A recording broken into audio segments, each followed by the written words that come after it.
Hi guys, welcome back to another tutorial video. So in the following video I will guide you to tip after delivery on Panda. Now if you want to deliver the rider after the order has been delivered to you but you don't know how to do it, then this is the video for you. So simply watch the video till the very end to know about it. So let's get started. Now if you want to tip the rider after they have delivered your food, then you can simply tip them through your Panda app. So you need to simply open the Panda app on your device and make sure that you are logged into your account. So if you have not installed, you may install it from App Store or Play Store. So after that, you need to go on the order section, which you'll usually find at the very bottom right of the screen. You'll see the option of account. Click on it, and under accounts you'll see the option of orders, favorite, payments and addresses. So click on the option of order, and here you'll see the completed order. You need to click on it. So simply I have not ordered anything here from here, so you'll not see anything in it. So if you have completed the order, you need to click on the option of completed orders, and there you'll see the option of tip your rider. Now you'll see the option like that, and now you need to choose a tip amount or enter a cost amount of your choice. And now you need to select the preferred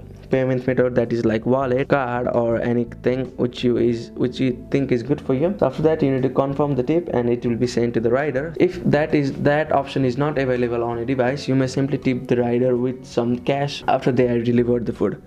So that's it. That's how you can tip after delivery on Panda. Thank you for watching the video. Please don't forget to like the video and subscribe to our channel. Thank you.